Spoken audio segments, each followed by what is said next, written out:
O meu nome é Ivonilde Silva dos Reis, sou filha de José Pereira da Silva, Maria da Conceição Matos da Silva e nasci aqui no município de Caucaia, aqui no o interior era ali no Coité, né? E nasci 30/10/58. Na época, quando eu fui me entendendo, né, minha mãe era doméstica, meu pai trabalhava de servente, né? E daí a gente foi crescendo e foi se habituando. Minha mãe era aquela pessoa que não deixava a gente sair de casa, a não ser para aula, né? E daí a gente brincava em casa, nossos brinquedos, a gente não tinha brinquedo na época, nós brincava era do sabugo do milho, a gente fazia as bonecas, né? Daquelas mangas verdes que caía, a gente fazia as vacas, né? Mangará de bananeira, a gente também trabalhava, fazia ali o boi, e assim a gente ia fazendo o trabalho no dia a dia.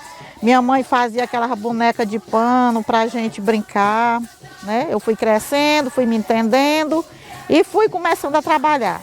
Só voltando antes dos 80, né? Minha mãe começou a vender fruta. Quando ela não podia ir, né? Ela fretava o carro, me botava, enchia o carro de fruta e eu ia para a feira vender, lá com meus 10, 12 anos. Dos meus 12 anos, e aí foi o tempo que o meu pai foi embora, deixou minha mãe, ela ficou com 7 filhos. E aí eu tinha lá meus 13 anos, 14, e comecei a trabalhar na fábrica de castanha, né, com 17, que era na época aqui na Caísa. E aí comecei a trabalhar na castanha, aí inteirei meus 18 anos, e a primeira coisa que eu fiz foi arranjar um namorado, né? Desse namorado, com meus 19 anos, peguei meu primeiro filho e aí fui trabalhar, né? Fui trabalhar, e aí foi quando começou o movimento mesmo, né? E eu já fui tendo mais entendimento e comecei a fazer parte do movimento, né? Não fazia parte como liderança, era só caminhando, né?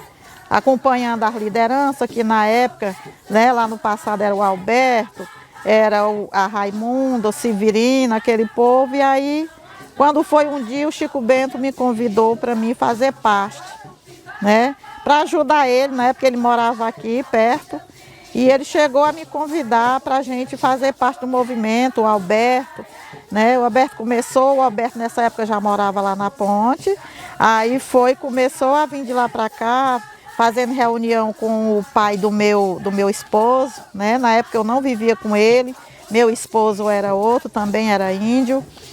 E aí ele começou a fazer um trabalho dentro da comunidade. E ali aquele trabalho eu fui me envolvendo, bem novinha, minha mãe nem queria que eu fizesse parte. E aí eu comecei a me envolver, comecei a caminhar. E ali a gente começou a ver, né? Já o movimento, já começando os poceiros, dizendo que eram os poceiros, já fazendo parte, né, para querer cercar aonde ele dizia que era deles. E a gente começou a lutar, e nessa luta eu sem saber de nada, mesmo assim, eu caminhei. E foi quando eu fiz parte, né, do movimento de verdade, que eu passei a ser, né, começar a ser líder da comunidade. Eu tinha lá meus 19 a 20 anos, quando eu comecei a ser a liderança. E aí a gente não sabia ler, todo mundo analfabeto, sem saber ler, sem saber escrever. E aí, como naquela época, quando a gente começou lá em 85, o trabalho do movimento indígena, era um trabalho, ele era voluntário, né? Mas era um trabalho árduo, um trabalho duro, que você tinha que brigar, mesmo sem ter aonde buscar. Nós caminhava de pé, ia daqui para a ponte de pé, ia lá para a Lagoa 1, ia para a Lagoa 2, ia para o Lameirão. Tudo isso a gente fazia. Quando foi na década de 89, por aí, para 90, aí eu tinha um filho, né? Tem um filho que ele tinha lá 9 anos, por aí. E aí ele estudava na escola do município, na mesma escola que eu estudei. Eu só fiz até a 4ª série. Naquela época era séria, né? Hoje tem nono, tem tudo, né? E na época eu só fiz até a quarta série porque eu não tive mais condição de trabalhar, de estudar, porque minha mãe não tinha mais condição de comprar caderno para a gente estudar. E aí eu parei e fui trabalhar para ajudar ela, né? Aí nessa mesma escola meus filhos estudavam. Foi quando um dos meus mais novos, aí foi para aula e um dia lá ele tinha um cabelo grande, bem magrinho. E aí começaram a chamar ele de porco, de bacurim, que aqui não tinha índio. Índio aqui era conhecido como porco, como bacurim, como macaco, e começou naquilo. E aí ele começou a querer sair da aula, né? Começou a sair da aula, não queria mais estudar. E foi quando a gente deu início numa escola, né? Juntou a minha cunhada Beth na época, juntou a Sônia, juntou a Selma. A gente se juntou e fomos saber como era que nós ia fazer essa escola para ser diferente da escola do índio. Mesmo eu, a Beth, com pouco estudo, né? Mas a gente viu a dificuldade. Ele não queria mais estudar, aí chegava na sala de aula, aí ficava aquela história, o povo dizendo que ia cortar o cabelo dele, né? Que não podia usar cabelo grande na sala de aula. E aí ele não quis mais ir para a aula. E foi quando a gente pegou e formamos uma aula. Aí lá nós botamos a escola diferenciada, né? Diferenciada porque no sentido de quê? Aí começamos a discutir o porquê diferenciado. Porque lá ele poderia ir descalço, ele poderia ir de bermuda, ele poderia ir de qualquer jeito, porque era uma aula indígena, era uma comunidade indígena, aí não tinha onde construir a escola. Aí a gente tinha uma mangueira, né? Naquela época a gente tinha uma mangueira, e debaixo daquela mangueira a gente arranjou uma tauba grande. Lá a gente montou essa tauba lá na mangueira.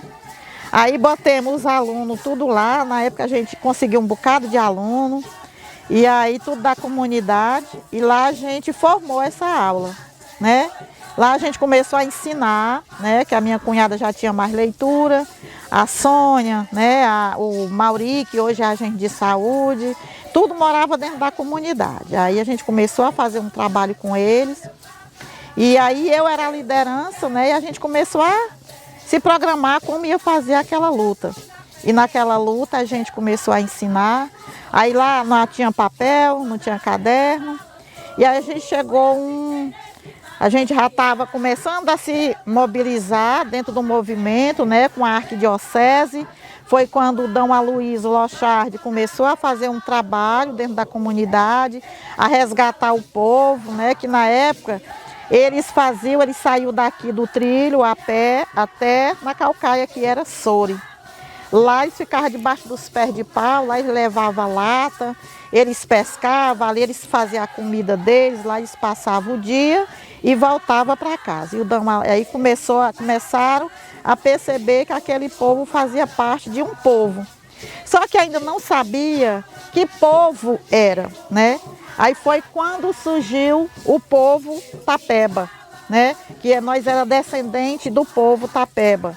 E aí foi quando a gente começou a se organizar. E a gente foi fazendo trabalho e começamos a se organizar.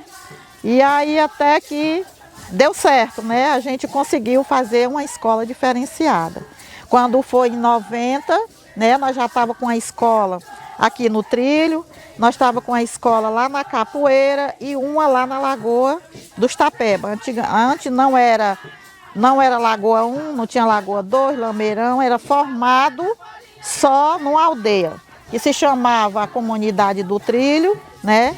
Mas a associação, aí fizemos, né? Se juntamos e fizemos uma associação. Isso na época de 90 tinha, de 89 por aí para 90 tinha 45 famílias, né, que fazia parte do movimento. 45 famílias, para você ver como a gente começou lá.